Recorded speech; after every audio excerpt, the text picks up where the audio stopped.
Good evening, YouTube. Austin Trench here, coming at you with a toy review. Today I am covering the DC Collectibles Batman Armored Figure. This comes from the new DC Collectibles line of the Batman v Superman series, which is coming from the new movie, Batman v Superman: Dawn of Justice. Let's take a better look at Batman so we can show how awesome and articulated this figure is. Okay, folks, here he is, Batfleck himself, Batman, armored form. Now, as you can tell, I am amazed, and this figure is also amazing in its detail and sculpt.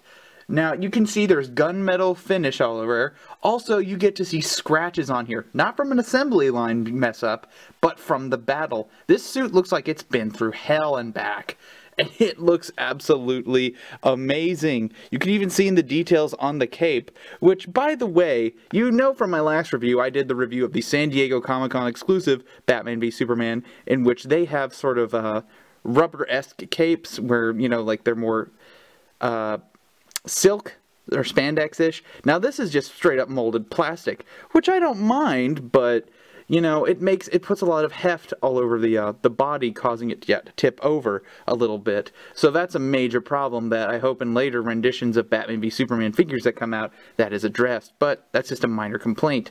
This, however, is one of my favorite Batman v Superman figures, other than the Batfleck costume Batman. I love its design. I love how posable it is. Each side is posable right here. As you can see, it's got right there. It's even got it right here. Here. A bit right here. Yeah, it's okay there. And a little bit right here. Now, there is a major problem with that, but I'm going to get to that later. Right now, I just want to finish talking about the details. I really love the helmet part of this, as you can see right here. Yep, the helmet right here. I love the chipped part of it, as well as the tiny little bat horns on there. And I really love they put a scowl on Batman's face to give you like, yeah, this is nitty gritty dark sort of thing. And yeah, I know his voice is computerized in the new movie, but it's absolutely incredible. I love how faded the paint is. I like even how the belt has faded paint. It just looks like this is a suit he wore long ago, and he's now bringing it back out to finish off the Man of Steel. And it's incredible. Kudos to DC Collectibles. They outdid themselves with this part. Now we're going to go to the accessories as well as the faults of the figure. Okay, here's Batman with what I can only assume is a sonic weapon, which he uses against Superman or Doomsday in the movie. By the way, spoilers! Doomsday's in the movie! But, yes. As you can see from the figure pack, that DC is really trying to compete with Marvel Legends. So they're having this sort of build Batman's Bat Grappler unit. And so I got a piece of it, which is right there. See? Yep. I have a piece right there. So I might collect all of them. I've already got Batman, Superman, so all I need is Wonder Woman and maybe Lex Luthor who's coming in. Who knows? Maybe they'll have Joker or Robin. I'd like that. Sorry. So, yeah, you know, it's an okay thing what they're doing with these figures. I'm like, come on, DC, that's kind of cheap of you to do this, but that's just my opinion. It does look great on the figure, though. I like how it looks, but I really wish that it did actually come with Batman's sort of toy-size grapple blaster. Now, I warn you, though, if you do get this, it's incredibly hard to put it in the hands of this Batman. Why? Because, well, his hands are very, very small.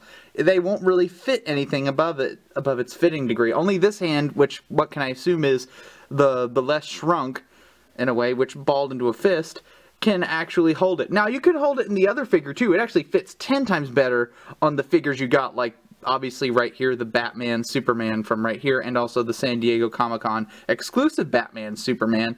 But from this hand right here, it's incredibly hard to get it in there, and it drives me crazy. But yeah, other than that, it's still a pretty good figure, either less with both of that. Okay guys, this comes to the rough part of the review. Now, I have issue with this thing's legs. Want to know why? Because this thing can hardly stand if you don't have it precise. What do I mean by that? Well, get this. If you have it like this, or even like this, you cannot have it. It just can't stand up.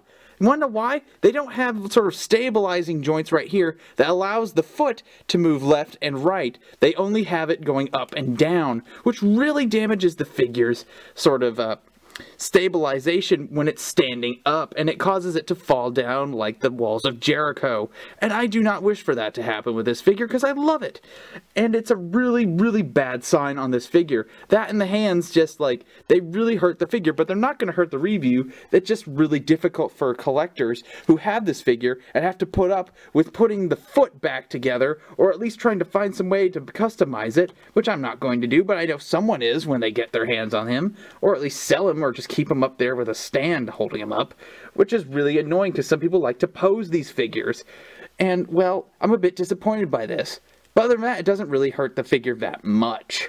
So as you can see, the Batman DC Universe movie figure, it's really good. It's got a lot of problems with it, though. As you can see, it's joined side by side with the San Diego Comic-Con exclusive Batman, which looks pretty friggin' awesome.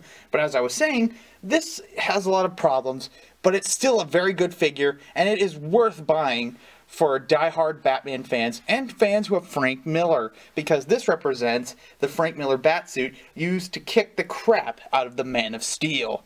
I give this a 4 out of 5. No, a 4.8 out of 5.